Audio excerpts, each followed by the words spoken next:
Hello everyone! This is the third part in the return series that I planned for you. So I made a video about the solar return, the Mars return, and here is one about the Venus return. The Venus return is a period in your life when the planet Venus, the planet of beauty, pleasure, money, everything that is of value, that requires considerations of worth, that is about beauty, enjoying life rather than fighting with it, is returning into the position where you natally had it. Well, if that sounds a bit too complicated. For example, you were born with the Venus in Aries.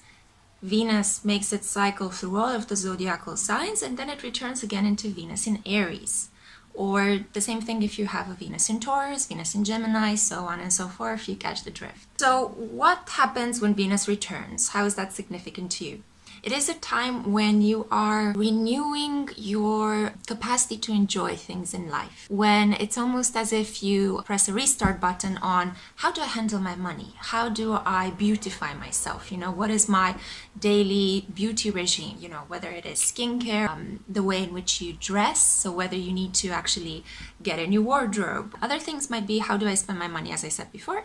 Another thing could be your relationships. So Venus is also about love and relationships. Goddess Aphrodite in Greek mythology is associated with Venus, so that's where the qualities of Venus as the planet are associated with. A mythological archetype of Venus, the goddess of beauty. It's really interesting because Venus is also considered to be a yellow planet. It has a very beautiful structure and it looks very beautiful. Actually, it's made of poisonous gases. So this points to a duality within Venus, the fact that an overfocus on beauty leads to vanity and leads ultimately to your destruction. If you look at people that tend to abuse plastic surgery. So I have nothing against plastic surgeries, do whatever makes you happy, but when you tend to abuse it or you see it as an obsession to just be beautiful all the time and you put a lot of weight on external beauty compared to working on yourself and cultivating that internal spiritual beauty as well as a human being, then you run into a lot of issues with Venusian overcompensation and it can be the downfall of relationships. So it can affect your relationships and the way that you relate to people. So instead of attracting people, because Venus is all about attraction, you end up repulsing people. So Venus is the counterpart of Mars. It's usually associated with femininity. Venus usually rules the signs of Taurus and Libra. Taurus is an earth sign and Libra is an air sign, and both men and women can be born in these signs. But what is quintessentially characteristic of all of these men and women born under these signs is they are just beautiful. So Taurian people are very, very good looking. They have this kind of like earthy sensuality, even if they might have other influences in their chart that make them not look so beautiful. Maybe they have Saturn on the ascendant, maybe they have Pluto on the ascendant that tends to complicate issues. There is something about them that people just get drawn to. It's not really a magnetic quality, it's more of a calm peacefulness, a sense of they are not threatening in any way. It's the same with Libras as well. So Libras are notoriously not threatening in any way, except perhaps through their capacity to analytically think about things. So they're great masterminds. Both Libras and Taurians are very peaceful natured people and calm and reflective, and they like to indulge in things. They like to indulge in good food and good clothes and good company, go on holidays that do not involve backpacking and sleeping on couches, something that, for example, would really entice a Sagittarian or an Aries.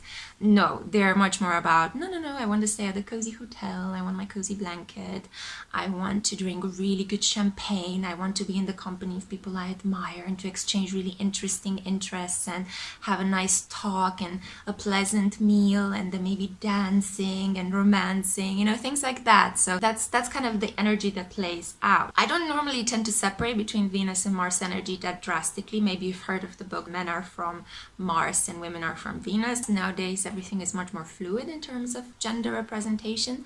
So it depends on what the position of Venus is in your chart and what sign it is, and what aspects it makes to Mars, for example. That's a really interesting thing because it refers to how you attract people. Anyway, but coming back to Venus return, the best thing you can use this beautiful energy, this kind of energetic reset that the universe is giving you, is to plan to go out, go and do something fun with your friends, with your family, with your lover. If you're single by yourself, you know, I'm single and I absolutely enjoy spending time by myself, and you can just go and do something that you always enjoy. It's really good if you pair up the energy of Venus return with the sign in which your Venus is natally. So just to give you an example, I'll use myself again. I have Venus in Aquarius, and what I really enjoy is intellectual pursuits. So I love to spend time in museums and then meet my friends and have a bite to eat or a drink and talk about their lives, about different things that we plan to do, travel plans. But also I like to talk about books, and I like to talk about the latest thing I've seen or I've read, and to do with technology as well. So blogging, vlogging, things like that. It's about friendship, it's about culture, and it's about exploring ideas. It's a highly intellectual, concentrated energy. But you might have Venus in Scorpio, for example. That's a really like concentrated, emotional and sexual energy. So maybe for your Venus return, you can schedule some private time with your lover, and you can just focus on how to experiment with them through tantric sexuality. You know, if this is one thing that you've always been concerned with, you know, or you just want to go someplace secluded and just rest and not think about your other worldly responsibilities. So that would be one way in which it plays out. Another way would be to do extreme sports. This is also the energy of Venus in Aries. They like to do things very fast, and they like to do things that engage the body. In jumping, if you have Venus in Aries, try something different. You know, you can even go, if bungee jumping is too extreme for you and you can't do it in your country, go to an adventure park, you know, or if you have friends with motorcycles, or if you have a motorcycle, you know, go on a ride with your motorcycle. Things that have to do with action and, you know, quick, fiery energy. It's absolutely wonderful to just tap into this energy, and it's really important because usually the kind of things that you do around your Venus return tend to repeat themselves in the following 1 year, maybe 1.5 years. It depends on the retrograde movements of the planets as well, but ultimately up until the point when Venus comes back into your sign. Don't hurt yourself, don't engage in self-hate, don't spend time all by yourself when you actually want to be with other people. Try to make a list of your ideal loving relationship, or how you think about how you could be more loving with the people in your life. What are some of the things that you would like to see improve? So call in this really beautiful energy, work with the energy, because it's really going to reward you. I had the experience of unconsciously, before I was aware of astrology, just doing some like overeating or over drinking, having an argument with somebody during a Venus return, and that's how my whole year played out until the energy renewed itself. But I also had the opposite part when I was visited by some friends, and I also didn't know that it was my Venus return time, and we went out partying and we had a really good time, and we spent a lot of time talking about our lives and reconnecting and bonding, and we went to discover a new city, and it was just such an absolutely wonderful energy. And my whole year was peppered afterwards with small moments like this. I mean, don't imagine this will happen every day. Life has its challenges as well as its pleasures, but overall I extracted so much pleasure from that year, and it was really a year in which I made a lot of beautiful memories.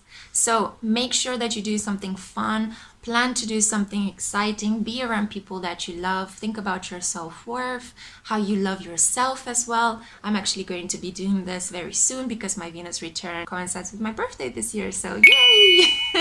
It's going to be quite a powerful time to seek new intentions, and there is some change needed in my life. So I hope that this is helpful. Feel free to get in touch with me for a birth chart reading. I can help you figure out where your Mars is, where your Sun is, where your Venus is, and how these influences play out. It's really important to look at not only where your Venus is in what sign, but also in the house in which it plays out. So it's great if you guys know your birth time, because then you can actually coordinate the ascendant. This is what I wanted to say about the Venus return. I hope you found this exciting. Let me know if you want me to do a different kind of series, and I look forward to your comments. In the meantime, if your Venus return is happening in this period, happy Venus return. I hope you enjoy it and that you will have amazingly enjoyable experience for the coming year.